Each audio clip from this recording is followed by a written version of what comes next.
Currently, it is 23 degrees here on the campus of St. Louis Community College at Florissant Valley. I'm Jell with your noon news update. A 15-year-old boy is wounded following a shooting in St. Louis. Police say the teen was shot last night in the 3600 block of North 20th Street. He suffered a gunshot wound to the leg and was conscious and breathing when officers arrived. No arrests have been made. A man accused of murdering a woman whose body was found dumped in a Metro East landfill is now charged in a 2016 killing in St. Louis.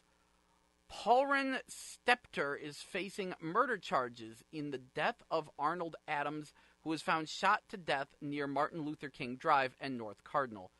Stepter is already awaiting trial for the 2017 murder of Brandy Morrison. He has been sentenced to 30 years in prison in a deadly shooting in 1986, but that case was overturned as he was found not guilty following a retrial.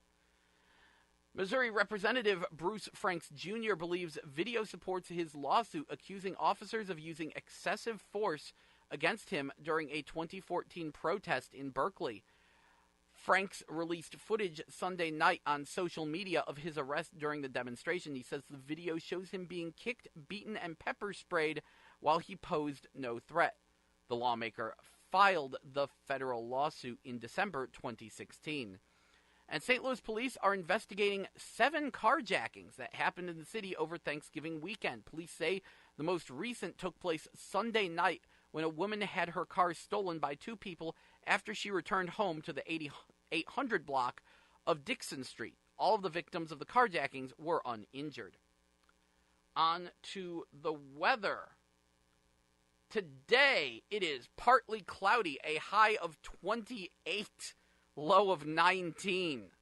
Tomorrow, cloudy, high of 36, low of 31.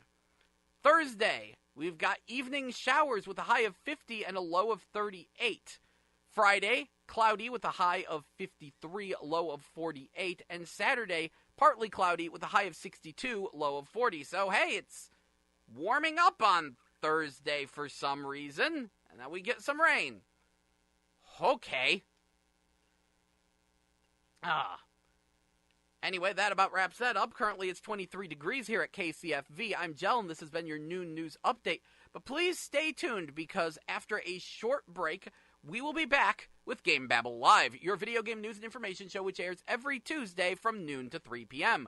We kick the show off with new game releases for this week, what's coming out next week, what anime are in theaters, before moving on to all sorts of different video game news and information for you.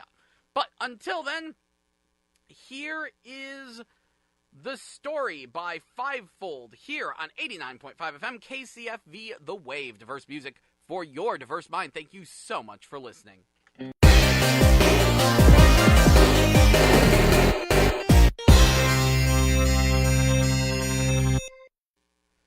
That was The Story by Fivefold here on 89.5 FM KCFV The Wave. Diverse music for your diverse mind. I'm your host, Jell, and welcome to GameBabble Live, your video game news and information show which airs every Tuesday from noon to 3 p.m. I'd like to kick the show off with the new game releases for this week. What's coming out next week? What anime are in theaters? So let's go. PlayStation 4, what you got for us? This week, PlayStation 4 has Aquamoto Racing Utopia World Champion, Darksiders 3, Floor Kids, In Death, Red Dead Online Beta, Strange Brigade Maharani Huntress Character Expansion Pack, and Strange Brigade The Thrice Damned 3 Pyramid of Bess. And then Asterix and Obelix XXL2 and Rival Megagun, followed by Game Tengoku Cruisin' Mix Special, though the PS4 version is mildly censored, with one image being removed as far as we know. Cyvarrior Delta, Ride 3, and The First Tree Console Edition. Xbox One, what you got for us this week? Xbox One is getting Aquamoto Racing Utopia World Champion, Darksiders 3, Floor Kids, Red Dead Online Beta, Ride 3 Gold Edition, Strange Brigade, Maharani Huntress Character Expansion Pack, Strange Brigade, The Thrice Damned 3 Pyramid of Bess, Gnome's Garden New Home Horizon Chase Turbo, Asterix and Obelix XXL2, The Gardens Between, Axis Football 2018, Goat Punks, Ride 3 Rival Mega Gun, and the First Tree Console Edition. No clue what Goat Punks is. There's no pictures. Huh. Anyway, Nintendo Switch this week is getting Mordheim Warband Skirmish 99 Vita's Definitive Edition, Spin Tires Mudrunner American Wilds Edition, This War of Mine Complete Edition Horizon Chase Turbo, R-Type Dimensions EX, Abzu Akihabara Feel the Rhythm Remixed, Animal Hunter Z, Asterix and Obelix XXL2, Cattails Crimson Keep, Dexterip, Dextera-Trip. That's how you want me to pronounce it. Dextera-Trip. Anyway, Jelly Break, Gensokyo Defenders, Marenian Tavern Story, Patty and the Hungry God, Nairi Tower of Shirin, Nairi Tower of Shirin, Roller Coaster Tycoon Adventures, Screen Sheet Unplugged, Stardust Galaxy Warriors, Stellar Climax, Ark Survival Evolved, Coffee Crisis, Escape Dudeland, Harvest Life, I Am the Hero, Okuno K.A., Cyvariar Delta, Secret Files Tunguska, Super Brothers Sword and Sorcery EP, and The First Tree Console Edition, and Rockboshers DX Director's Cut. Moving on, the 3DS has nothing this week, and the Vita has nothing this week. Moving on, next week, what are we looking at? PlayStation 4 is getting the Spyro Reignited Trilogy, Crash Bandicoot Insane Trilogy Double Pack, Just Cause 4 Digital Deluxe Edition, Atelier Arlen Series Deluxe Pack, which contains, and I guess these can be bought separately, Atelier Meruru, the Apprentice of Arlen DX, Atelier Rorona, the Alchemist of Arlen DX, and Atelier Totori, the Adventurer of Arlen DX. I personally like Meruru the best. Blech. Gwent, the Witcher card game, Hellblade, Senua's Sacrifice. I guess that's getting a physical release or something? I don't know. Just Cause 4. Just deal with it. Monster Boy and the Cursed Kingdom, supposedly. That's gotten delayed a bunch. Mutant Year Zero, Road to Eden. Override, Mech City Brawl, which is looking really promising. Oh, egad, next week is busy. Persona 3, Dancing in Moonlight. Persona 5, Dancing in Starlight. The Persona Dancing Endless Night Collection, which is both of those games. Pinball FX3, Williams Pinball Volume 2, Smash Hit Plunder, Subnautica, The Council Episode 5, Checkmate, Thronebreaker, The Witcher Tales, Word Hunters, and Battle Princess Madeline, The Last Remnant Remastered, Hello Neighbor, Hide and Seek, and PlayerUnknown's Battleground. Cripes, that's a lot of games for PS4 next week. Especially because a lot of those I'm interested in. Anyway, Xbox One next week is getting the Spyro Reignited Trilogy, Crash Bandicoot Insane Trilogy Double Pack, followed by Gwent, the Witcher card game, Hellblade, Senua's Sacrifice, I guess once again getting a physical edition, I would assume, Just Cause 4, Monster Boy and the Cursed Kingdom, Mutant Year Zero, Road to Eden, Override Mech City Brawl, Supercharged Mega Edition, Pinball FX3, Williams Pinball Volume 2, The Council Episode 5, Checkmate, Thronebreaker, The Witcher Tales, and Battle Princess Madeline and Hello Neighbor Hide and Seek. Nintendo Switch next week is getting Demetrios, The Big Cynical Adventure, the Atelier Arlen Series Deluxe Pack, Atelier Meruru, The Apprentice of Arlen DX, Atelier Rorona, The Alchemist of Arlen DX, and Atelier Totori, The Adventurer of Arlen DX, Gear Club Unlimited 2, Monster Boy and the Cursed Kingdom, Pinball FX3, Williams Pinball Volume 2, Toki Retrolector Edition? Really? What's going on with this? Is this the remake? We're gonna have to look in that, because I think that's the remake of Toki, which is the weirdest thing to remake, but whatever. Anyway, Energy Cycle Edge, Battle Princess Madeline, Beholder Complete Edition, Carcassonne, Color Zen, Long Story, A Dating Game for the Real World, Rival Megagun, Hello Neighbor Hide and Seek, Katamari Damacy Reroll, Sega Genesis Classics, and last but most certainly not least, about as far from not least as possible, Super Smash Brothers Ultimate! Yeah, that's next week. Next Friday. A little bit hyped for that, just a smidge, just a little bit. Nothing for the 3DS, though. PlayStation Vita, though, is getting Persona Dancing Endless Night Collection and Battle Princess Madeline. See, this is why it was really dumb of you to discontinue the Vita, Sony of America. Sony of every place now. Anyway, moving on. I don't even like the Vita, but it's still successful in Japan. Probably a bad idea to discontinue it, I'm just saying. Anyway, that sums up the new game releases for this week and next week. So, yeah, not too much this week and a whole lot next week. Oh, we God. Speaking personally, I'm very excited for what we got. I want to play the Persona games, the Persona dancing games, absolutely. I do want to try, oh good, that one's this week. I want to try Asterix and Obelix Double XL 2. That's actually a port of, that is a port of a PS2 game. PS2 GameCube game that never got a US release. It was only released in Europe. We got the previous game. XXL1 was Asterix and Obelix Kick Buttocks, and I never played it. But I remember hearing really good things about XXL2. It's supposed to be like a combination platformer Dynasty Warriors clone. Which I don't know how that works, but I'm excited to find out. Obviously, it's based on a European comic strip that's popular over there and we know nothing about because we're Americans. So I'm excited to actually try that out. I want to see how it is, especially since it's getting a Switch release. I am interested in that Atelier series pack. Like I said, the Persona dancing games. Obviously, I do want to try Last Remnant Remastered, and obviously I am very excited for Super Smash Bros. Ultimate. I want to know what's going on with that Toki on Switch. Is that, really? Really? Anyway, though, moving on to the new anime releases, or new anime in theaters, we've got. Okay, first of all, I have completely winded myself. My brain has fallen out of my head. It's amazing. It is on the floor right now, flopping around. New anime anime in theaters. Thank you. Doing good. Doing great. How y'all doing? So, the anime in theaters for this week, the anime that is in theaters coming up. First of all, Pokemon the movie, The Power of Us, will be in theaters November 28th. That's tomorrow, dubbed, and December 1st, dubbed. That's part of that, new Pokemon movie series that I still haven't seen any of. Is this the second one or the third one? Really need to see that. I've heard good things about it, because since it's an alternate universe from the TV series, they get to be a little bit more experimental with it. So that's interesting.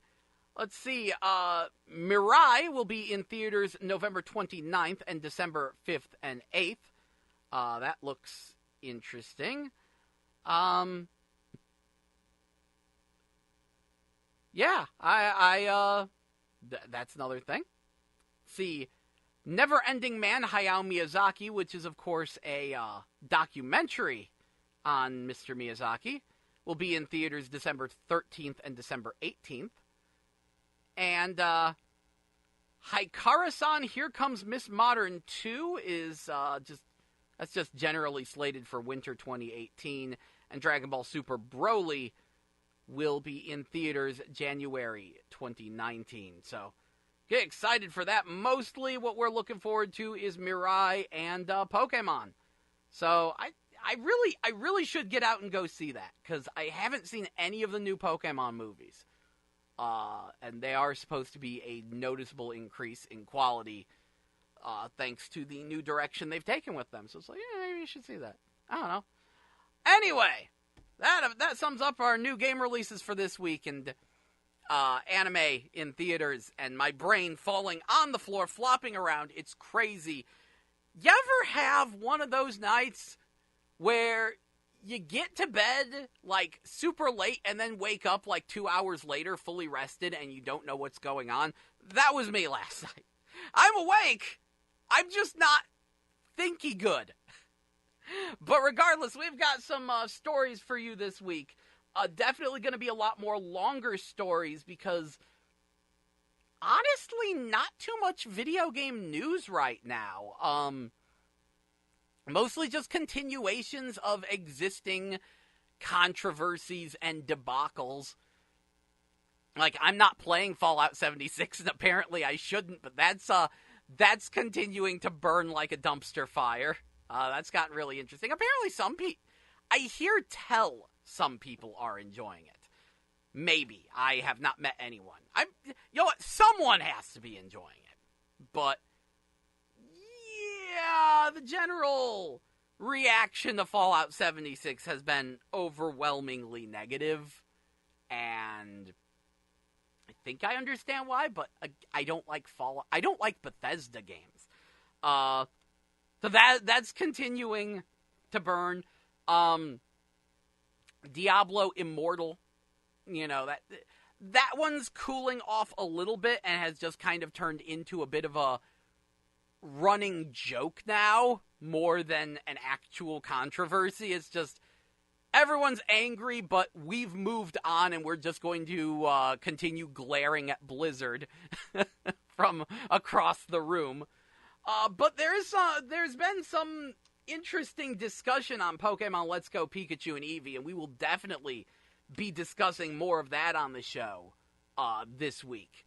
Because that's gotten kind of fascinatingly stupid in what's going on there. So yeah, and not to mention last week when I did discuss the games, I felt I didn't do a very good job of it. It was kind of rushed, kind of short. I think there's a lot more I could say about them. So we will definitely dig into that and discuss that. I would say probably the biggest news... You know what? I shouldn't even say the biggest news for this week because I don't have a lot to work with. I'm looking and it's like, no, not too much, not too much being talked about this week. Yeah, I don't know. I'm flipping through here. I'm not seeing too much to report other than a few things. But those few things we might make a thing out of. I don't know. We'll discuss Pokemon Let's Go Pikachu and Eevee and some Smash information and so on. But until then, it is time for that break. So here is Dance For Me by Trey Casanova featuring Chris Scott here on 89.5 FM KCFV The Wave. Diverse music for your diverse mind. Thank you so much for listening, and stay tuned for more GameBabble Live after a short break.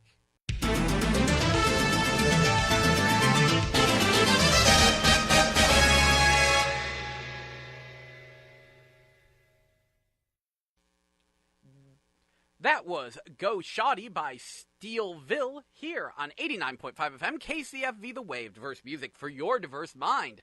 I'm your host, Jell, and welcome back to GameBabble Live, your video game news and information show, which airs every Tuesday from noon to 3 p.m. So thank you very much for joining us.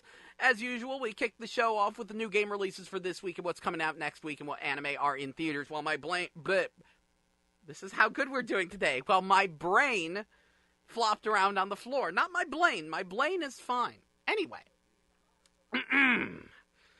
So, one of the things I noticed on the list coming out next week was something called the Toki Retro Lector Edition. And I was like, who that? I remembered hearing there was going to be a remake of Toki a while back, but I thought it got canceled. So, I was like, is this the Toki remake? And the answer is yes. Yes, the Toki remake is done. It comes out next week, and the Retro Lector Edition is completely nuts. Now, this is an interesting one for me. So, Toki is an old video game. I think it was by Data East. You know what? Let me double check that. But I think Toki was by. Let me see. Just give me Toki. No, Toki video game. The one thing I didn't check. Who made the original? Let's see here. The original Toki was made by TAD Corporation and published in America by Fabtech. It was designed by Akira Sakuma and features elements of tongue-in-cheek humor combined with action. The heck is Tad Corporation? Let's see. Okay, they made Cabal and Blood Brothers. They made barely anything. Like, Wikipedia lists them as having like 5 games to their name from 1988 to 1992. So I would say Cabal and Toki are their most well-known games. Okay, so not even Data East. That explains some things. Anyway, so, alright, Toki was an old-ish arcade game, from the 1980s, where you played as a guy who got turned into a monkey and spits energy balls out of his mouth at things. It got ported to a lot of systems. There was an NES release, there was a Genesis release, there was an Atari Lynx release, as well as Amiga and Commodore 64 versions, Atari ST versions. So I think it wound up getting more popular in Europe to some degree, which explains a lot, as it looks like Toki's remake is being made in France, near as I can tell. And yeah, it is a full-on HD remake of Toki with gorgeous, well-animated, high-res 2D sprites that look absolutely beautiful for the most random of random games. But I think my favorite thing is I decided to look this up and find out what the deal was with the Retrolector Edition. And I'm like, what's the deal with this? Well, the Retrolector Edition is it's the Special Collector's Edition. And it comes with the game for Switch, exclusive prints, a comic, it comes with a little comic book, a sticker sheet, and most interestingly, a wooden arcade machine. Like, not like an actual full-size machine, but like an arcade machine shell that you slip your Nintendo Switch into, so that way you have a Toki arcade. I am buying it for that. I've actually wanted an arcade machine shell for my Switch for a while, but I hadn't been able to find any I was pleased with. Even this one I'm not the most pleased with, because I'd like one that my controller actually slips into. But I'd kind of like to get this Toki game, and if they're just going to give me a special edition that comes with a wooden arcade machine shell to put the Switch into, to act as the screen for the arcade, yes, I'm in. Let's do this. Buying it mostly for the arcade machine, but I do want to play the game. But what I love, I'm looking up the description on the website, and it says the game is masterfully remade. The game has been entirely redrawn by hand by Philippe Desolé, illustrator of well-known manga cartoons, comics, and video games. That's not a sentence that works. Additionally, the soundtrack has been fully reorchestrated by award-winning composer Raphael Guesquois. And I'm like, who are these people? And so Philippe Desolé, he's done a lot of different, like, cover arts and box arts, lots of graphic design, good painting. But it looks like his number one claim to fame is the game Mr. Nuts, which is a platformer with a squirrel. The one I'm having even more fun with is Raphael Guesquois, the composer, who was also the composer for Mr. Nuts. So, okay, these two just work together a lot. But you know what else Raphael Guesquois composed for? You know what other game he did music for? Shaq Fu, the original. He's got a good discography, though. He did the Amiga music for Flashback, did Fade to Black, did the entire Moto Racer series, Moto Racer 1, 2, and 3. Oh, he did music for H2 Overdrive, and they were going to put that on PS2? Man, that sucks. H2 Overdrive's a great game. He did the PlayStation Planet of the Apes game, Darkstone Evil Reign, let's see, did the music for the Kokoto games and Crazy Frog Racer. And he'll just do music for anything. He did the music for the Wii Code Lyoko game, and Arthur and the Invisibles on DS, and Bratz Ponies, and Code Lyoko on DS, and Bratz Ponies too. I'm looking through his discography. He's done a lot of stuff Marvel Superheroes 3D Grandmaster Challenge for the Wii. Gunslingers for Wii. Horses 3D for the 3DS. Yeah, that has to be the most utterly random discography I have ever seen for a human being. And he's doing the remixed music for Toki. Good for you. So, that's the most random collection of people doing the most random remake of a game, and then selling a special edition that comes with a freaking wooden arcade machine shell for you to put your Switch in. What?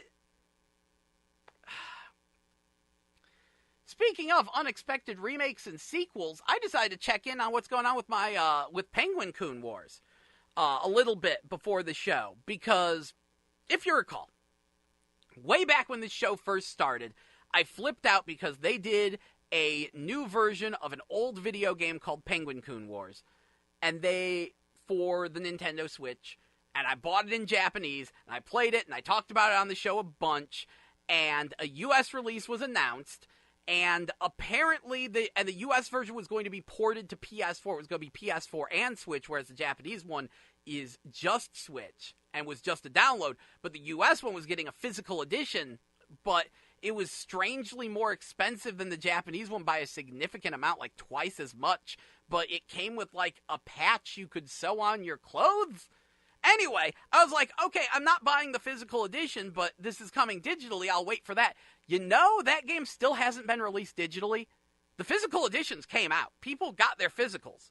But the digital releases of Penguin Coon Wars are just lost somewhere. I'm thinking I might actually have to contact the devs and say, so whatever happened to the digital release? What's going on? Wait, what? I was going to pick it up again digitally. I was assuming it would be cheaper digitally. Guess not. Huh. So, this is apparently just the weird news show for today. So let's move on and get some more weird news out of, well, not that weird. Obviously, probably the thing every normal, sensible person would be talking about is the fact that Red Dead Redemption 2's online mode launches today. Red Dead Online, well, kinda sorta launches today. They're doing a staggered launch. If you got the Ultimate Edition, Red Dead Online launches today.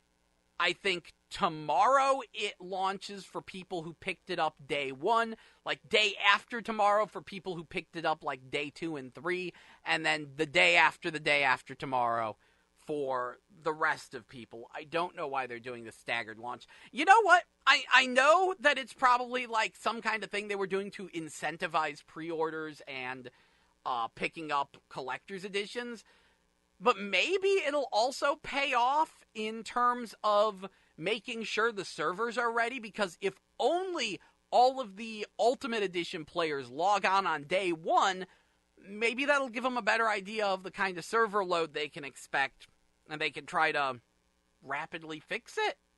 I don't know. Either way, that's happening.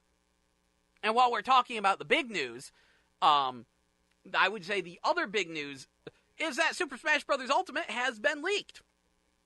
Copies, as I mentioned, the game has gone gold. Copies are being shipped to stores as we speak for the launch next Friday.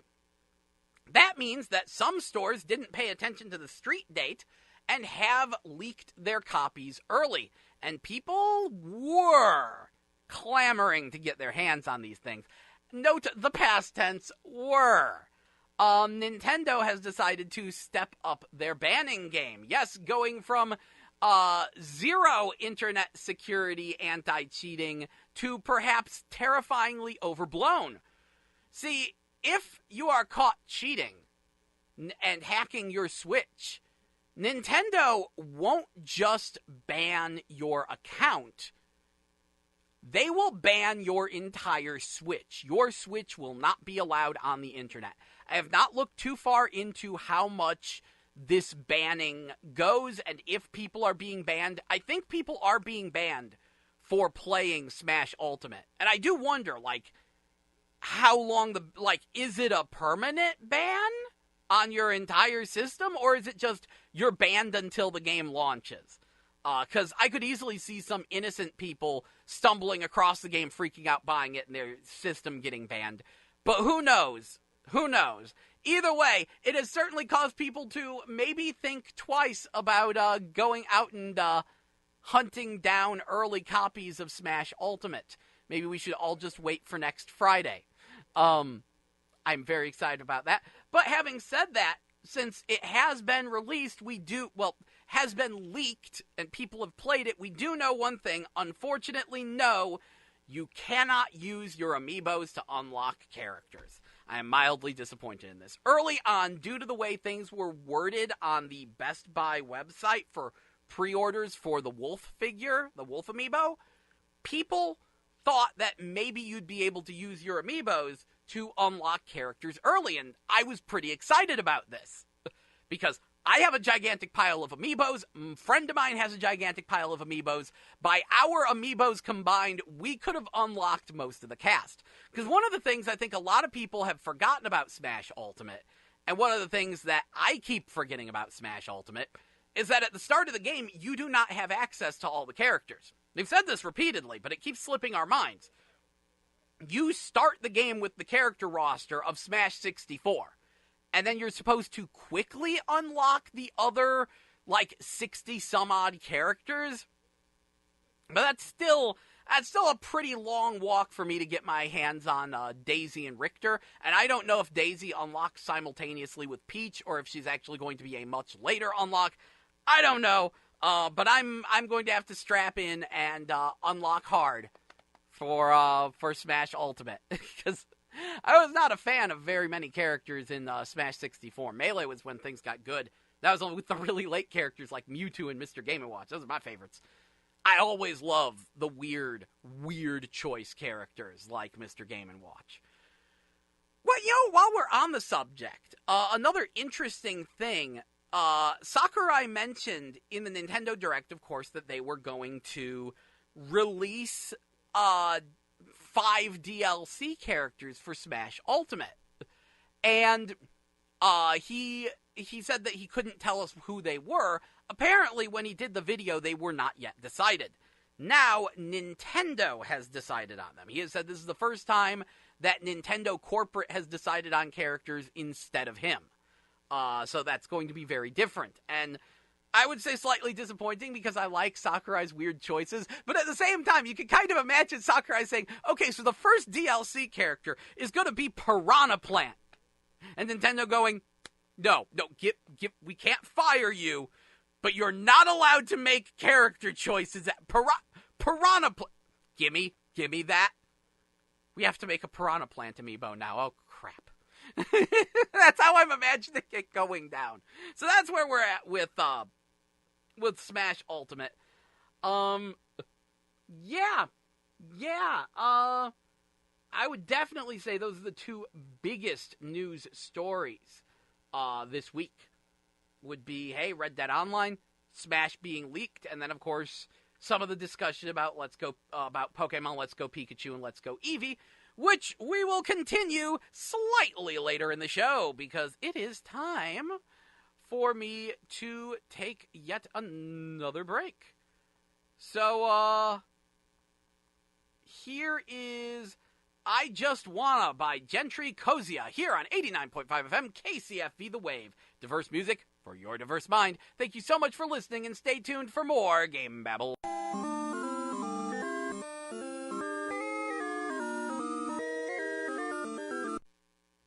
That was Zero by Imagine Dragons here on 89.5 FM KCFV The Wave. Diverse music for your diverse mind. Welcome back to GameBabble Live, your video game news and information show, which airs every Tuesday from noon to 3 p.m. So, I bet you know what that sounds like. Usually, nearly every episode, I realize, I usually have something I get very angry about, very animated about. Usually involves fighting. Oh, it does involve fighting games this time, too. Usually involves fighting games. I didn't think I had anything for this week. I was wrong. New news just came out revealing something ridiculous. Let it be known. Let it be said. Let it be etched into history. Nobody, I repeat, nobody drops the ball. Nobody drops the ball. Quite like Sony. The PlayStation Classic is officially garbage. Throw it in the trash. It is over. Do not buy it. Avoid like the plague. PlayStation Classic, complete garbage. For those of you unfamiliar with this, Sony was deciding that, hey, we really like how Nintendo's doing that NES and Super NES Classic. Let's hop on board that bandwagon. Let's make a PlayStation Classic, and it'll have a bunch of crazy PS1 games on it, and people will love it. And it's cute, and it's adorable, and it got a lot of criticism for its garbage game semi-garbage game selection. You know, it had a few good choices, a few weird choices, a lot of people bellyaching about it. But the latest news is the most inexplicably stupid thing I've ever heard, and don't buy it. This is officially garbage. You do not want this unless you really... The only reason to buy a PlayStation Classic is if you really, really, really want to play the horrifically butchered version of Persona 1. This is still probably the cheapest way to officially play the horrifically butchered US release of... original US release of Persona 1. If you want a non-butchered Persona 1, get the PSP version. Because, Atlas made amends with us, and we are very grateful for that. But, that does make the original garbage PS1 version kind of interesting. Anyway, so what happened? What'd they do with the PlayStation Classic? Well, get this. Of the 20 games on the system, 9 of them, nearly half of them, are the PAL versions, the European versions. That you're probably going to say, well, what's the big deal about that? Well, PAL uses a different TV format than the US. They have a lower refresh rate. Instead of 60 hertz, they're 50 hertz. And with a lot of games, this can mean that they just plain don't run right. Namely, fighting games in particular tend to run slower in the European versions. This has been a problem for Europeans, and part of the reason why they greatly embraced HD TVs, because it finally ended the tyranny of the PAL format, which gave them a crisper picture, but yeah, sometimes games ran worse. I think, like, PAL was better for Super Nintendo and way worse for, like, PS1 and Dreamcast. So, yeah, What games are the PAL versions? Well, PAL games are Battle Arena Toshinden, Cool Borders 2, Destruction Derby, Grand Theft Auto, Jumping Flash, Oddworld, Abe's Odyssey, Resident Evil Director's Cut, Tekken 3, and Tom Clancy's Rainbow Six. Notice that 2 of those are fighting games, Battle Arena Toshinden and Tekken 3. And on the Silicon Era article about this, someone in the comments even says, and I shall quote them, from Marco Tine, those who tried both the NTSC and PAL versions of Tekken 3 knows how this stings. So apparently the PAL version of Tekken 3 is extra bad. This in particular utterly takes the PlayStation Classic off the table for me. Because I was looking into it for a minute, because I have this huge soft spot for Battle Arena Toshinden, even though it's not a very good game that runs very badly, but I was curious to see how it'd run on the PlayStation Classic. Finding out it will 100% guaranteed run worse on the PlayStation Classic than on the original PlayStation, what reason do I have to own this dumpster fire?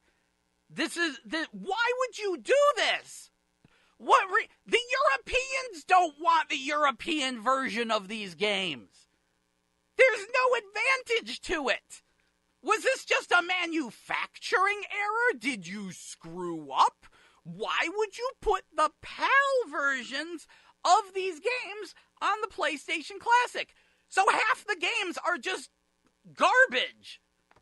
Okay, fine. It's Final Fantasy VII. There's a million ways to get Final Fantasy VII way cheaper and better.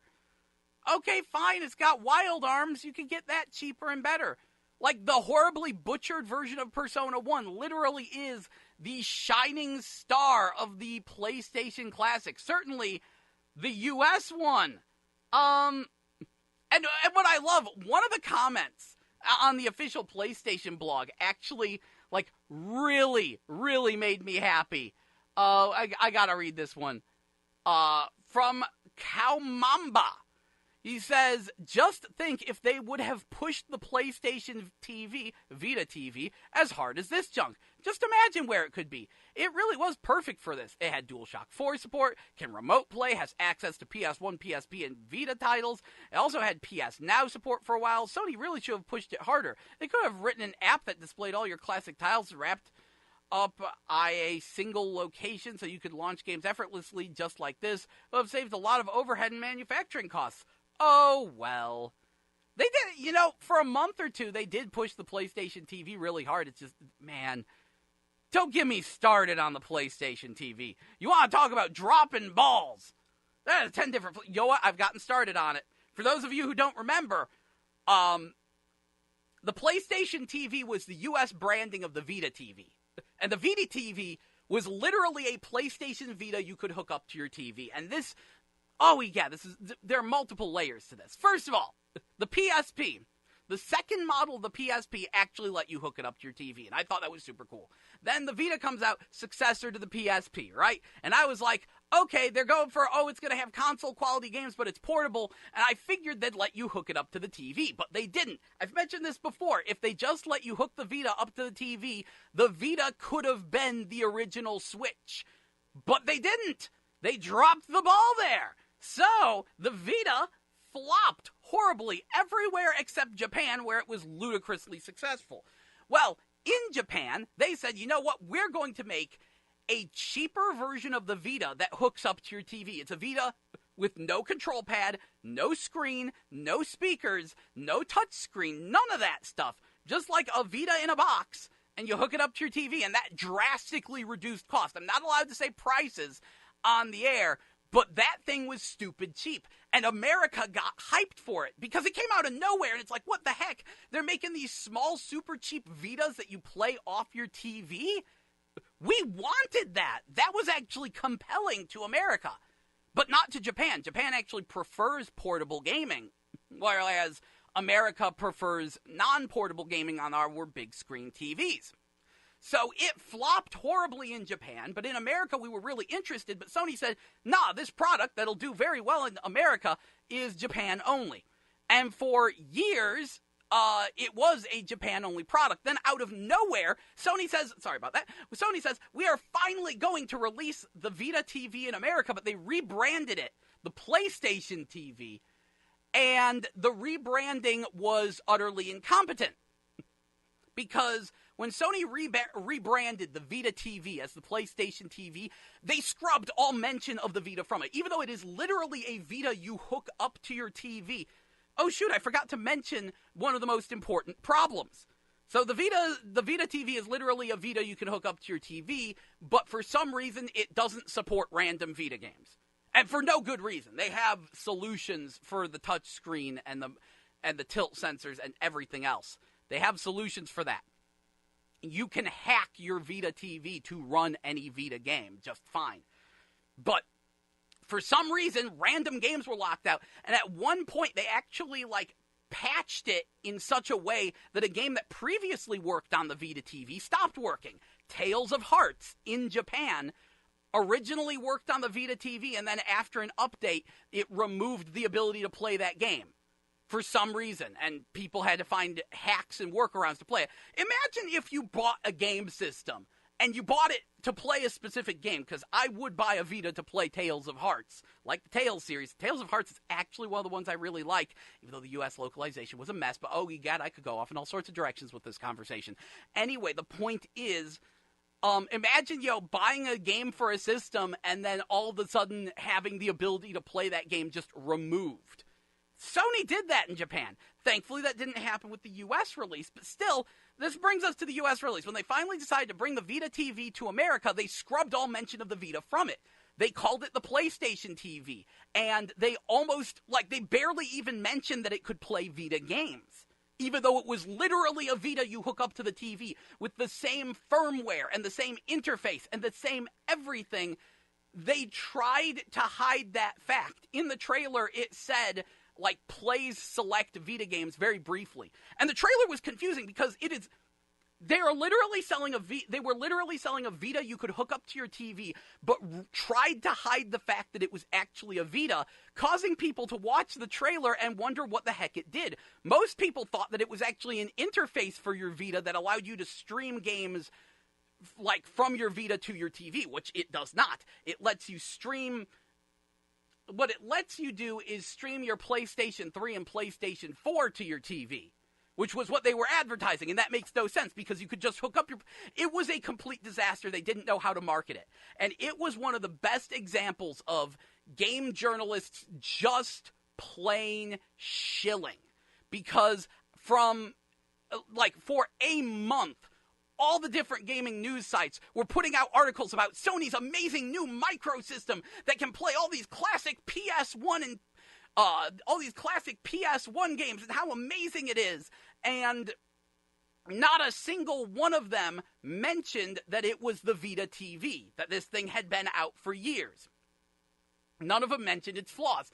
And none of them mentioned that all of the PS1 games, that it could play could also be played on your PS3 or PSP. In fact, you could play more of them on your PS3 and PSP because you want to talk about Sony dropping the ball. Okay, so the Vita can play PSP games that are downloadable. Any downloadable PSP game, you can play it on your Vita. And it can also play the PS1 games that were released for PSP and PS3. I don't know why the PlayStation 4 can't play these, but Sony released a bunch of PS1 games as PlayStation Classics that you could download to your PSP and PS3. But the Vita couldn't run all of them. And even when it did, it ran them slightly worse than the PS3 and PSP. Why? Because the Vita can't actually play PS1 games. It can play PSP games. So what it does is the Vita emulates a PSP, and then the PSP emulates a PS1. So running PS1 games on your Vita was running an emulator for your emulator, meaning that the load times were a little bit longer. They ran slightly worse. For the most part, most games were fine, but it was this minor weird hiccup. And because of that, a couple of games like Bloody Roar cannot be played on your Vita and thus could not be played on the Vita TV or the PlayStation TV. Anyway, it was one of the most baffling things because I bought a Vita TV from Japan and was horribly disappointed in it because only one out of all of my Vita games actually worked on it back when I bought it. They later patched it and now most of them work. But yeah, that thing tanked super hard and you could grab it out of bargain bins real easy. It's pretty much scrubbed from the face of the earth now. And it honestly could have been a cool thing if Sony had marketed it right and honestly and mentioned that it could play Vita games, but Sony dropped the ball on that because no one drops the ball like Sony. And now here we are, 2018. Welcome to the PlayStation Classic, where half the games are the inferior PAL version and run worse than they did on your original PS1. Sony, we can't do anything right. What in the entire heck? How do you even? How do? What? Huh?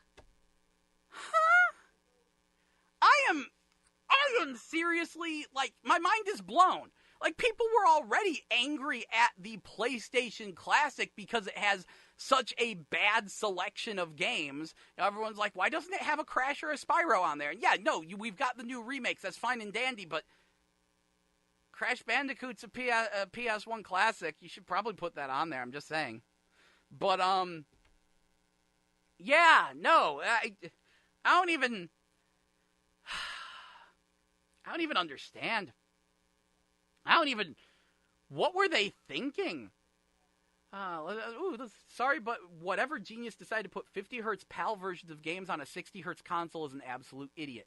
Pre-order canceled. I'm reading a comment by Mr. Brightside1189 on the official PlayStation blog. Pre-order canceled. I would have appreciated a little more effort for the price tag, especially when there are less games than competing cheaper classic consoles. Also, this selection is not indicative of the best games on the original PlayStation. There are several key titles missing, and you know this, Sony, but of course you're not going to include the original Crash Bandicoot, Medieval, Resident Evil 2, or Spyro, as those are part of your recent remakes lineup. Lord knows people would never buy the remakes if the originals were available. That was sarcasm, by the way. But where's Tomb Raider 2, Legacy of Kain, Soul Reaver, Parappa the Rapper, Silent Hill, Twisted Metal? I'm sorry, but this product is absolutely tone-deaf and lazy, and considering how many people I know or have stated they canceled their pre-orders, it seems general consensus agrees. Indeed. I don't understand this relief. Like, Intelligent Cube is one of the other better ones. And yeah, where can I order the Japanese version with the superior games? Why in the holy hell are PAL versions being used? It's quite literally a deal breaker for me. I expect these things to drop in price heavily over the next few months, guys. Is it going to be out for a limited time, or will it be out for like a good few years? Yeah, Digital Foundry's first impressions aren't looking good. Ooh, there's a Digital Foundry video for this? That has me intrigued. I love the work of Digital Foundry. If you've never seen them, they're the people who do, like, frame rate tests for games. That is, like, their bread and butter. They have, like, frame rate graphing and testing devices. And they do videos where it's like, yo, how well does this game run? Let's analyze the tech behind this game. What causes frame rate dips? What frame rate is it actually running at? How smooth and consistent is that frame rate? Let's compare this running on a PS4 and a PS4 Pro, that kind of a thing. If they have one that actually compares how games were running on PS1 versus how they run on PlayStation Classic, ooh, buddy, that's a spicy meatball I can't wait to enjoy. Unlike the PlayStation Classic, which is apparently a complete dumpster. How did you screw this up? Why? Why would you put the PAL versions on? It doesn't. That's not laziness. That's incompetence. It doesn't take. It's not like it takes less work to put a PAL version on a system instead of the PS1, instead of the US version, the NTSC version. That doesn't take less work. It takes the same amount of work. This isn't laziness. This is just flagrant incompetence. This is, oh, whoops, our intern put the wrong ISOs onto our system. Like, literally. Gonna be very interesting to see how this dumpster fire plays out. Wow, though, Nintendo riding high on their classic consoles. They've done the best job of anyone, even though their Yoshi's Island does not run right. I'll give them crap where it's due. I have a Super Nintendo Classic. Yoshi's Island was one of the main reasons I got it, and I can safely say it does have some graphical glitches. Yoshi's Island is famously hard to emulate, to be honest. Glad that I managed to get my hands on an actual cartridge of it a while back. Should hook up a Super Nintendo and play that. Hope the battery still works and that it's not a bootleg. I picked it up from a slightly shady place in Seattle. Or actually Tacoma. Either way, oof. Yeah, There are no words. There are literally no words right now. There are so few words that it's time for me to take a break. And when we get back, assuming Sony doesn't find a way to drop the ball harder, let me refresh, make sure. Okay, good. No signs of any further of any more balls just laying around on the floor. When we get back, we'll talk about the whole Pokemon Let's Go Pikachu, Let's Go Eevee mild controversy and a better discussion further of the game. But until then, here's Better by Khalid here on 89.5 FM KCF via the Wave. Diverse music for your diverse mind. Thank you so much for listening and stay tuned for more.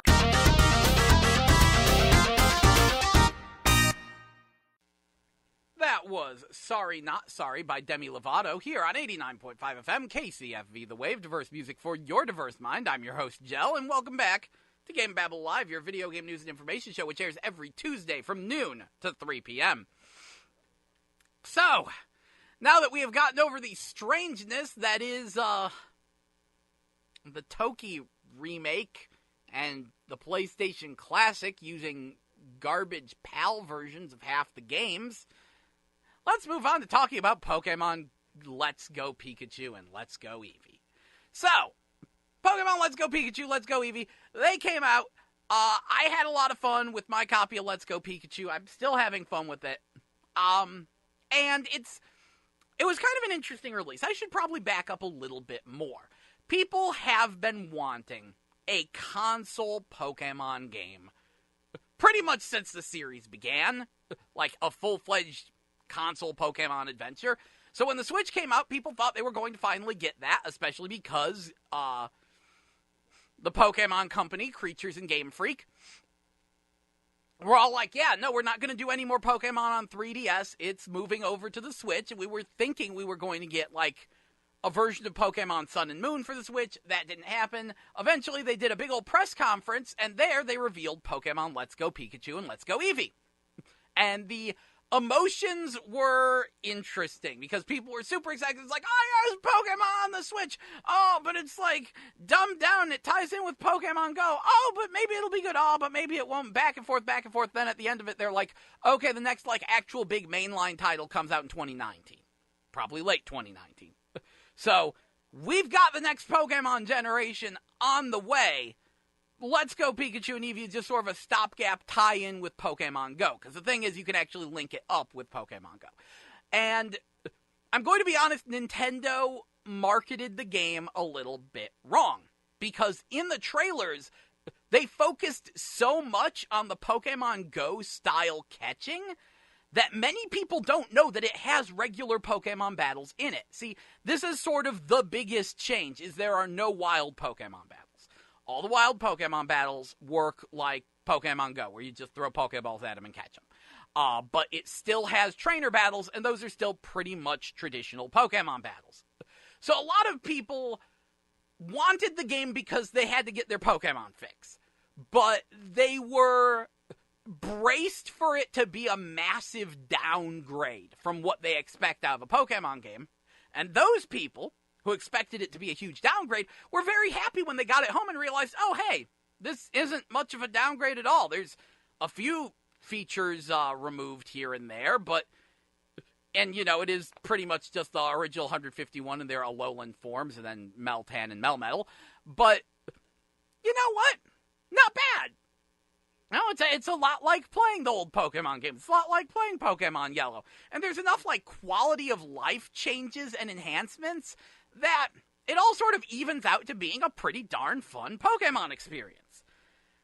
However, there have been others who don't like any changes like this, and in a way, they don't like any dumbing down, any removed features. The fact that this is not a full-on mainline Pokemon game has them enraged, and in some cases they do have a point, especially considering Pokemon Sun and Moon, which I would agree in general is a better game than Pokemon Let's Go Pikachu and Eevee, launched at half the price of Let's Go Pikachu and Eevee, because it was a portable game, and portable games tend to be cheaper than console games, but the Switch counts as a console, so the game costs twice as much, even though many people would say it's half the game. That's a statement I can agree with. However, this has caused a very bizarre phenomenon that is confusing third-party viewers. Seriously, watching Review Tech USA try to understand what's going on has been kind of funny. It's the kind of thing where I really wish I could just, like, go over to him and explain it. Because the game is getting rave reviews from game journalists, but it is getting absolutely review-bombed in both America and Japan. People are just utterly demolishing the game. They're saying that they're giving it very low scores, and some of them are just people being whiny. Some do have legitimate points. But Pokemon Let's Go Pikachu and Eevee is getting review-bombed.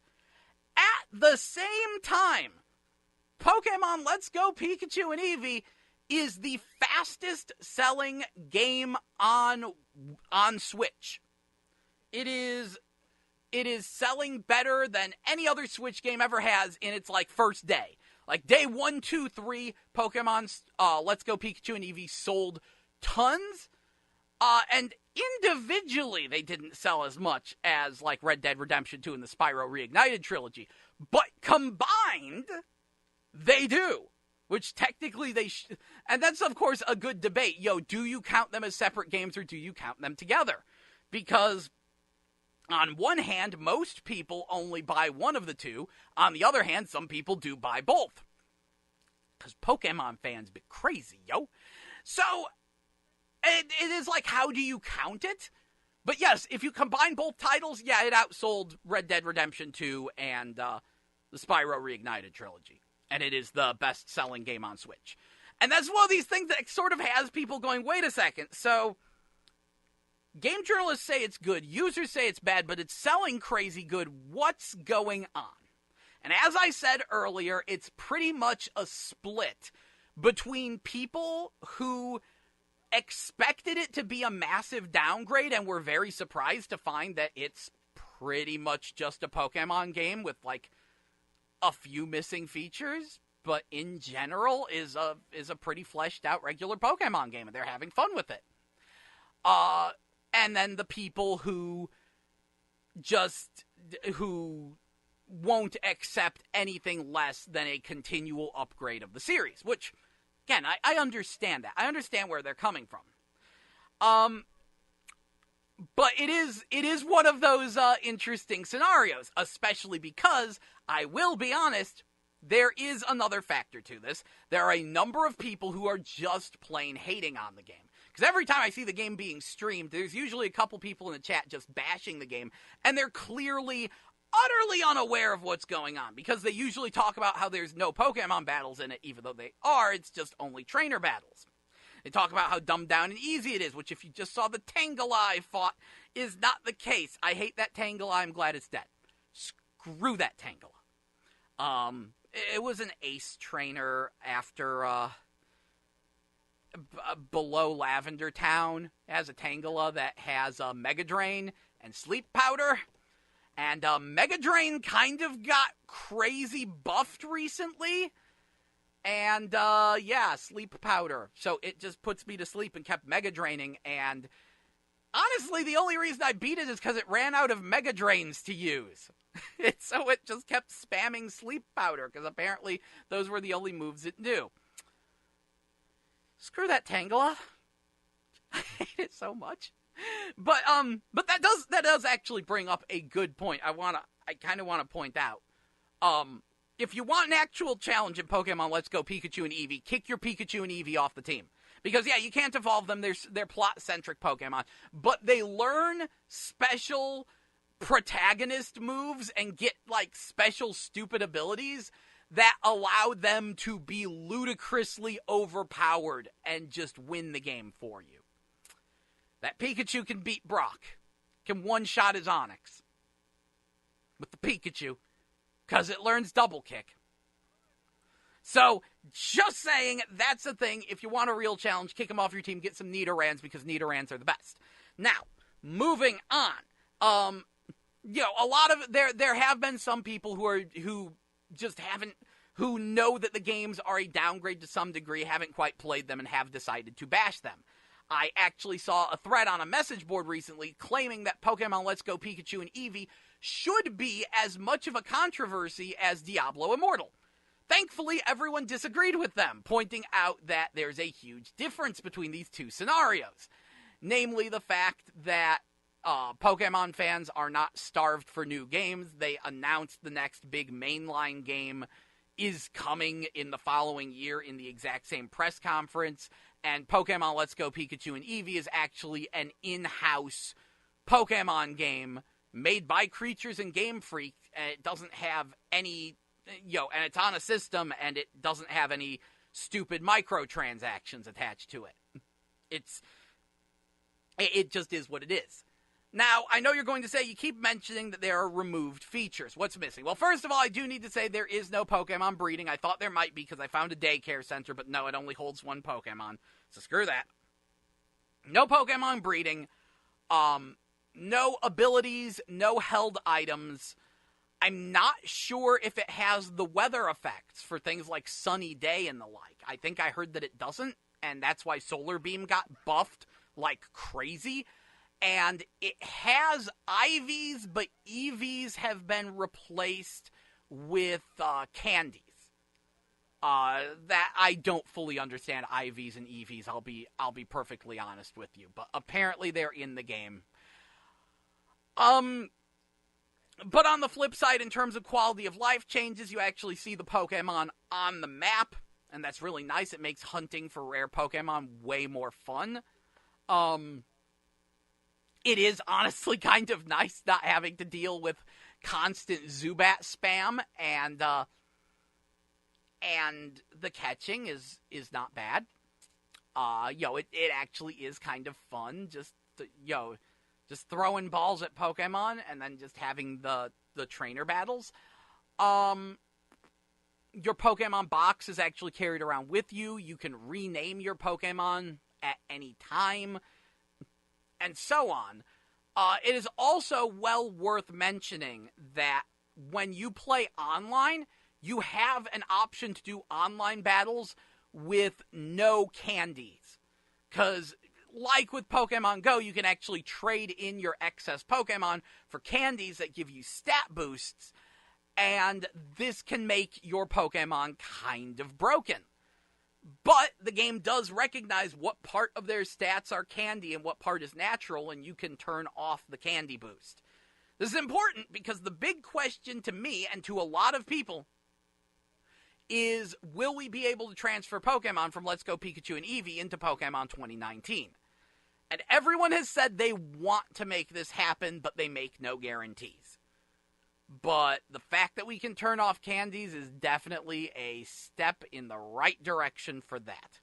Also, while we're on the topic, I just found out that the Safari Zone is actually not there. It's been replaced with Go Park, which is where you go to get your Pokemon from Pokemon Go. But any Pokemon you can find in the Safari Zone are just roaming around outside that area. So I'm trying to get there as fast as I can so I can catch Scythers so I can trade them for Pincers. I know people are going to want a lot of Scythers, and I know they are a pain in the butt to get. They are very rare. Watched someone try to catch a Scyther the other night. It was funny. So well on my way with that. It's in general, though, it's not... I understand why some people might be disappointed in it, but a lot of people are legitimately enjoying it and aren't being paid off. I can safely confirm I'm not being paid off. I don't get any money for this. I wish I did. I wish I was being paid off sometimes, but I'm not. I found it to be all right. But that actually brings us to one of the other interesting points, which is the backlash against Gen 1ers, which I find very interesting. But we need to take a break. So we'll discuss that after the break. Until then, here is Hey Ya You by the Elwins here on 89.5 FM KCFV, the wave diverse music for your diverse mind. Thank you so much for listening. Catch you after the break with more GameBabble.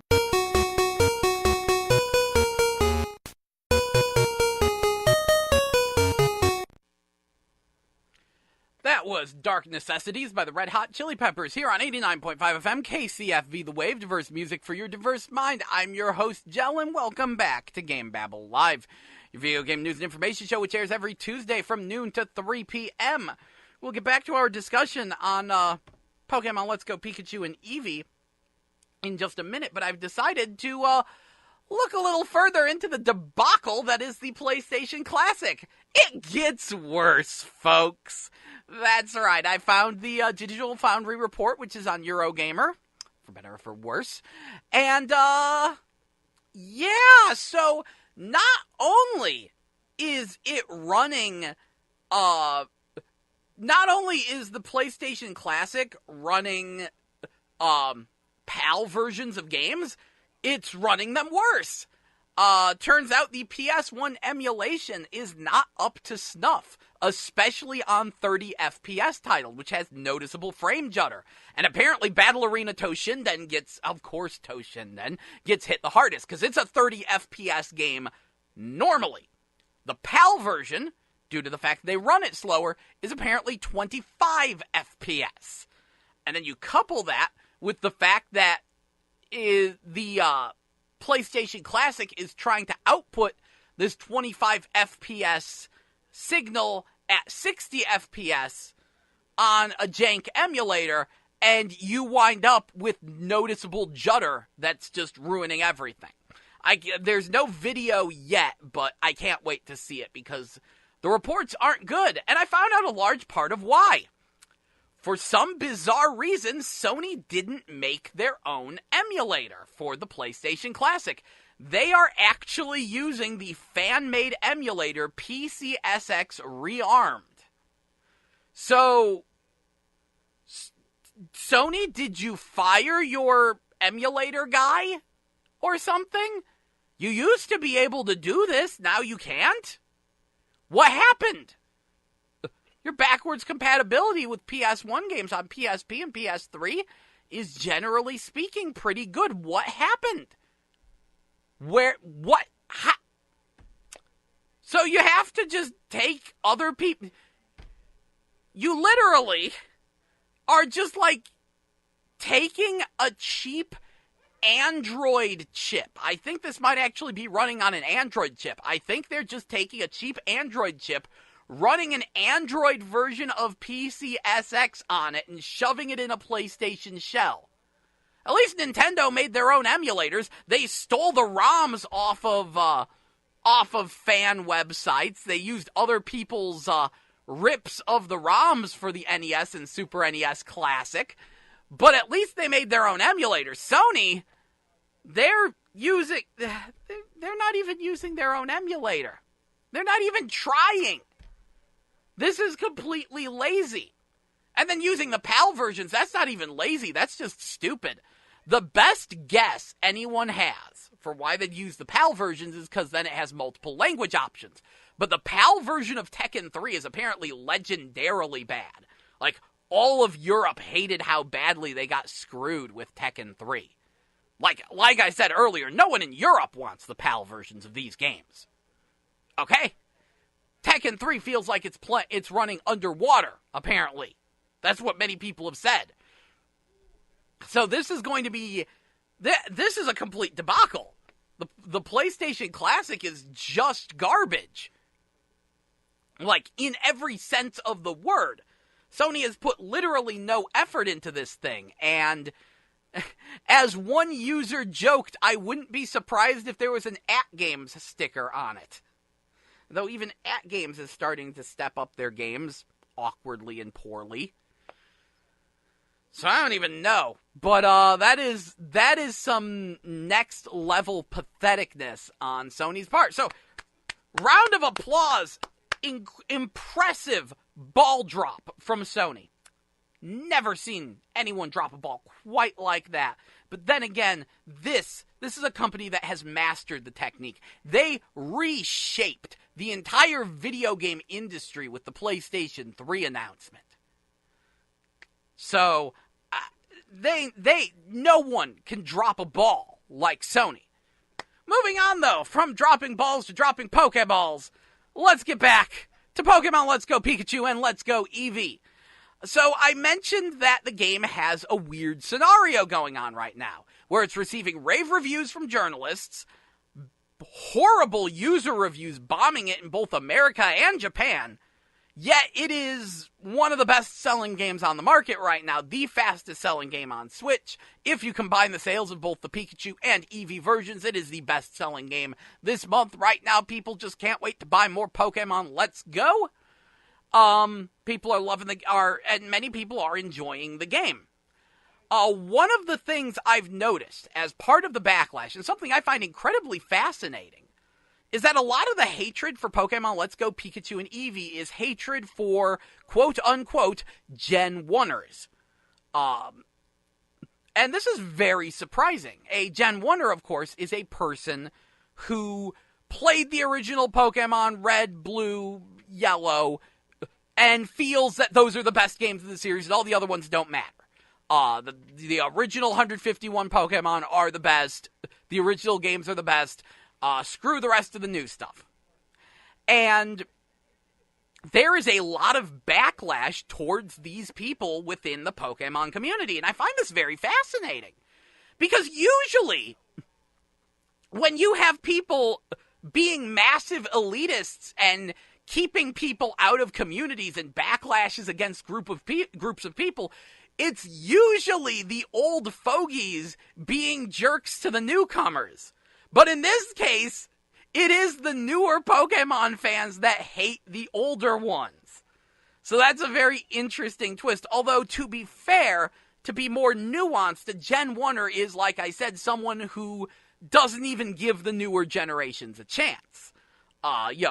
Original 151, screw the rest of them. Red and blue, nothing else matters. They don't really recognize the advancements and evolution the series has had because nostalgia overpowers them. And I think a lot of the backlash towards Gen 1ers really started with Sun and Moon and the Mega Evolutions. See, actually, no, didn't they have Mega Evolutions before Sun and Moon? I feel like an idiot. When did Mega Evolutions start? I need to double check this. Pokemon Mega Evolution. When did these start? Because I feel like that was that X and Y? I think it started in X and Y.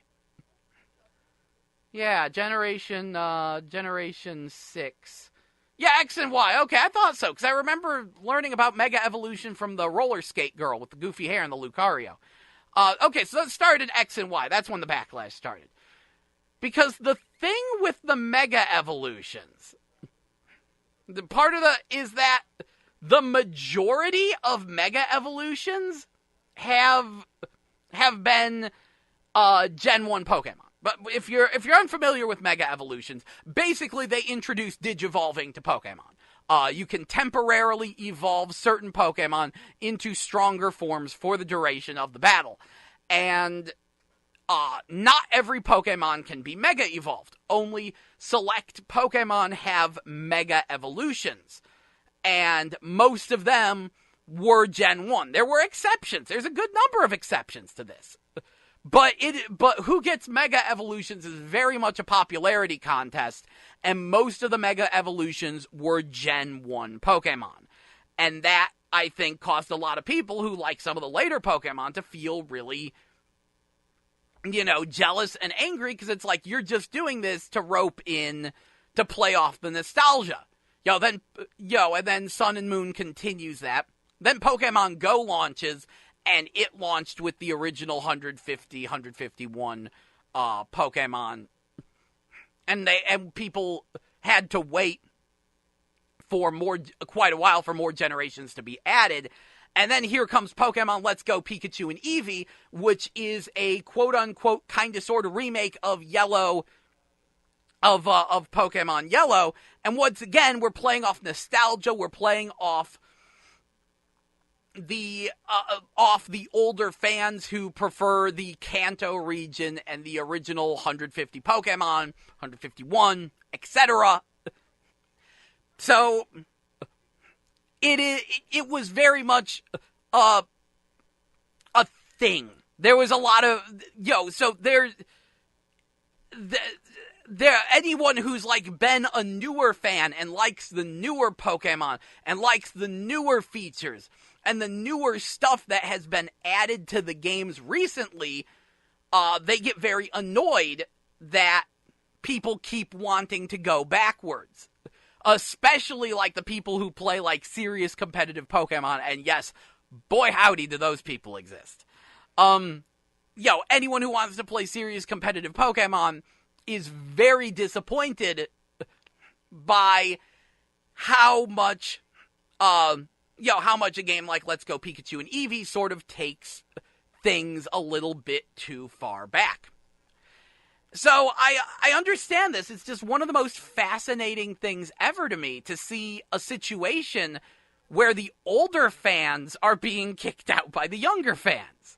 But it is very much a case of too much nostalgia pandering getting in the way of games. So I do understand where they're coming from on this one. I do think the backlash is a little bit overblown because, of course, we have Pokemon 2019 coming, and that's the one I'm going to be very disappointed in if it doesn't look gorgeous and have lots of new features and all the old features and stuff. That is the real question mark hanging in the air, and I think that's one of the things we're all worried about. Like, even I'm worried about it. Because as much as I like how Pokemon Let's Go Pikachu and Eevee look, I've mentioned in the past, it doesn't look as good as it should. Pokemon Battle Revolution on the Wii, which was kind of a half-baked game in and of itself, looks significantly better. And I feel like I should expect better out of a Pokemon game. Because one of the things you don't think about with Pokemon, okay, fine, it's that goofy little game the kids play and everyone likes it, and yay, it's got the cute animals. You realize it's probably the most successful RPG franchise in the world, right? You realize it's probably more successful than Final Fantasy, right? So, why does it look the way it does? That's a good question. And yeah, like, a lot of people, they look at Pokemon Let's Go Pikachu and Eevee, and they're expecting this to be an engine test for Pokemon 2019, and if that's the case, then I am very disappointed in the engine. Because, yeah, visually it looks nice, but it doesn't look impressive at all. And the battle animations are actually kind of garbage. I really hope Pokemon 2019 steps its game up and provides something more impressive. But I'm having fun with this game. This is a hoot. It's classic Pokemon, and it's a lot harder than I expected it to be because that Tangela was a jerk, and I hate it. Hate that Tangela. Freaking Mega Drain is stupid now. I don't even understand how that Tangela worked. Excuse me. Screw that Tangela. So yeah, I think that about covers what's going on with the Pokemon Let's Go Pikachu and Eevee situation. It's all right. I'm having a lot of fun with it. It is a bit of a throw. One more thing I want to bring up, because one of the big things people like to point out is that the first generation of Pokemon games already got remade with Fire Red and Leaf Green, and that's the big comparison. The Fire Red Leaf Green remake versus the Let's Go Pikachu, Let's Go Eevee remake. And many people will point out that technically Fire Red and Leaf Green are the better remakes because they have more features and more Pokemon in them and are more fleshed out. And while this is true, I am going to say I found them to be far less enjoyable. I kind of hate Fire Red and Leaf Green. And the reason for that is that remake over-tutorialized things. Even though Pokemon Let's Go Pikachu and Eevee is technically more dumbed down than Fire Red and Leaf Green. Fire Red and Leaf Green kept, shoving these long text boxes and tutorials and dragging me by the hand. The first chunk of Fire Red and Leaf Green is absolutely terrible and a complete turnoff for the game. Whereas Let's Go Pikachu, Let's Go Eevee really gets you into the action much faster. It does have, text boxes, but they go way faster, and they're, all illustrated and nice because it's on higher-end hardware. And at no point did I feel like I was just being dragged by my hand around like I did with Fire Red and Leaf Green. Even though those are, technically on paper the better games, I will say Let's Go Pikachu and Eevee is more enjoyable for me. But I could very much be considered a Gen 1er in some ways. I like some of the newer stuff, but I hate Ruby and Sapphire. I appreciate the evolution of the gameplay and stuff, but still, you know where I'm coming from. You know how I am. Obviously, if there was such a thing as a Gen 0, that'd be me. Shoot. Anyway, so I do believe that about sums up our Pokemon Let's Go Pikachu and Eevee discussion. It is time for us to take a quick break before rounding the corner and shoving out all this other video game news before wrapping up the show, because we've got a pile of things to discuss. But until then, please enjoy Prey by Parkway Drive here on 89.5 FM KCFV The Wave. Diverse music for your diverse mind.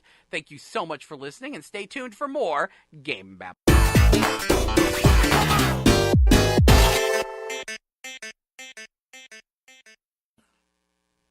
That was 2002 by Anne-Marie featuring Sawiti and Mrs. Banks here on 89.5 FM, KCFV, The Wave, diverse music for your diverse mind. I'm your host, Jell, and welcome back to GameBabble Live, your video game news and information show, which airs every Tuesday from noon to 3 p.m., meaning, yes, we are wrapping up today's show, but if you're tuning in late and missed the show, don't worry, we will have it up on YouTube, in like a day or two. I'll try to get it done by tonight. We'll see, you know.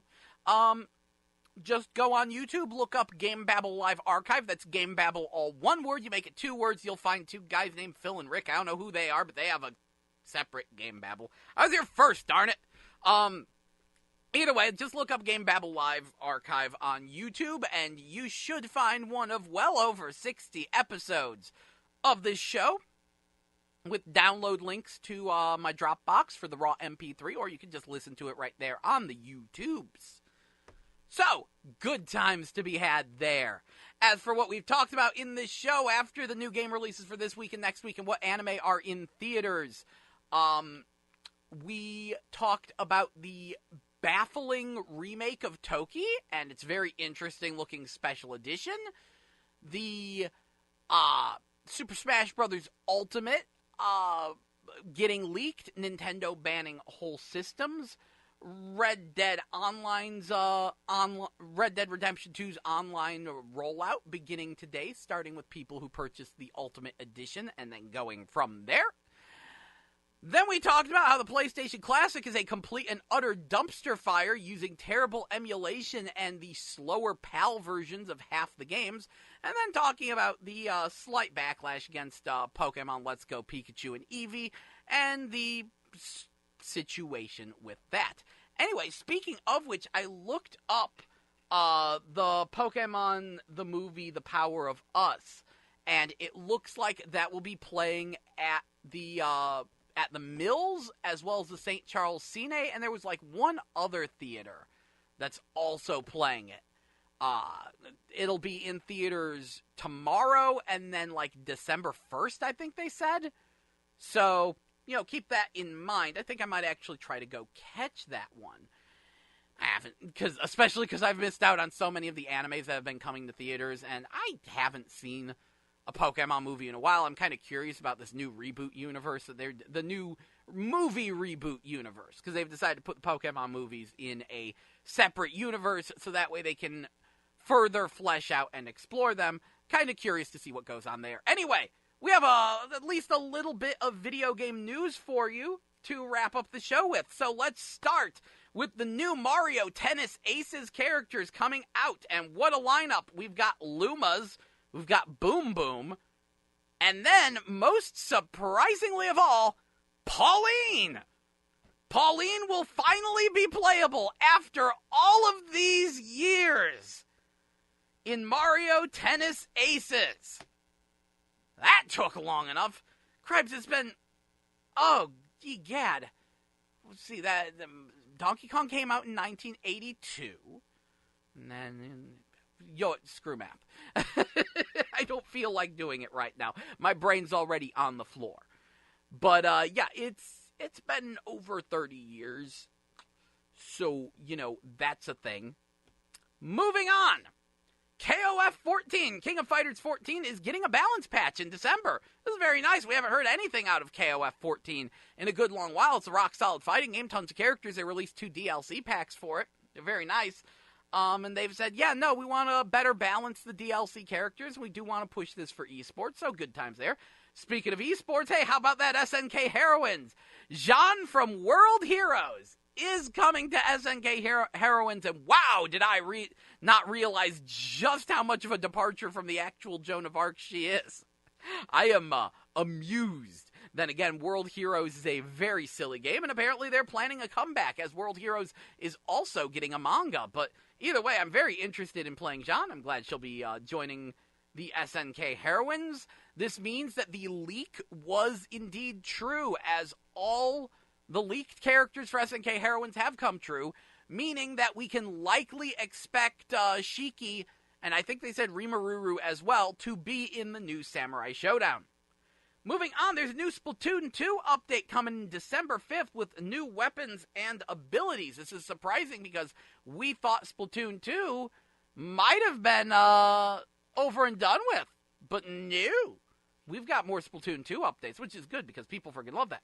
Moving on. The next Sega Ages game will be Outrun, coming out early 2019. And it will feature all sorts of bonus features, including extra songs and a tune-up mode, and all sorts of fun stuff there. Meanwhile, Gungrave VR is planning to come out December 11th, along with the new standalone episode Gungrave VR UN. I'm curious about the new episodes, because I'm going to tell you, I picked up the Japanese version of Gungrave VR at launch, because I love Gungrave, and it was garbage. But they patched it heavily. Maybe the US release is better, and I'm curious what the standalone second episode is like. Meanwhile, in Japan, the Eevee Tamagotchis will be arriving January 26th. Yes, they are making Eevee Tamagotchis. That's a thing. Moving on. Blade Arcus from Shining Rebellion will be a new release of Blade Arcus, the Shining Force-ish series fighting game. Really, it's like Shining Tears and Shining Wind fighting game. But now they're adding characters from Shining Resonance, and it will be hitting PS4 and Switch in March, at least in Japan. And last but not least, I finally got to play Go Vacation multiplayer. You want to talk about a thing no one cares about? Too bad, I'm telling you anyway, because that was fun. So, here's a weird game. Go Vacation may well be the Wiiest game ever released on the Wii. It came out back in 2010 and was the third entry in the Wii Ski series. There was Wii Ski and Snowboard, and Go Vacation, which decided to take the idea and expand it into being an all-seasons game. It supported the Wiimote, the Motion Plus, and even the balance board. And the idea was that it was a 4-player split-screen, simultaneous, free-roaming, open-world minigame collection made by a staff of over 200 people with lots of folks who worked on Ridge Racer? Huh? It was a very baffling game. But yeah, it came out back on the Wii. No one really cared, but it had a good marketing campaign. A lot of people considered it to be a lot of younger players considered it to be a big part of their childhood. Lots of people liked it. People did play it. Sold relatively well. I think it only sold like a little under 2 million copies, but even still, it sold relatively well. Well, skip ahead to this year, 7 freaking years later. I guess it came out in 2011 then. Either way, 7 freaking years later, out of nowhere, they're like, oh, hey, we're re-releasing Go Vacation on Switch. Comes out in a month. No fanfare, no real introduction, and it just comes out.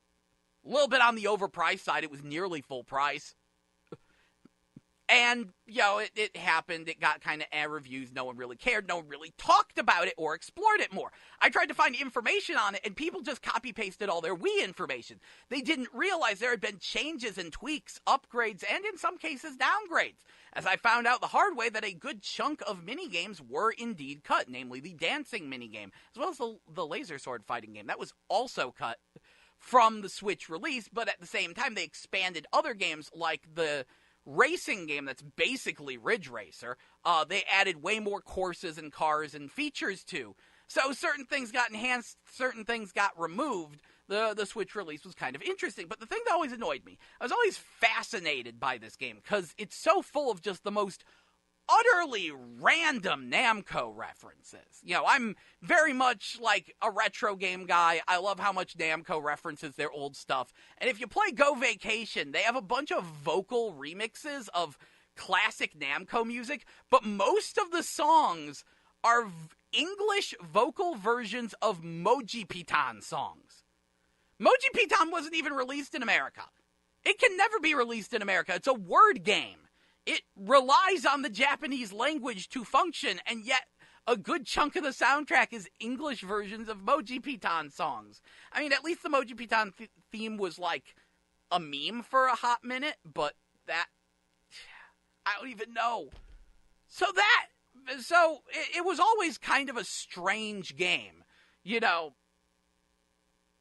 But, I never got to play the Wii version multiplayer. I think I forced one friend to play it multiplayer, and the frame rate was not so hot. Well, either way, over the Thanksgiving holiday, day after Thanksgiving, some of my friends from out of town really wanted to get together, and we all come over and play video games. And I was just throwing things in a bag, and I'm like, you know what? I want to play Go Vacation multiplayer. I'm going to see if I can get them to do that, because I didn't really have anything planned. So I throw that in my bag. We all go over to a house. We meet up. We're hanging out.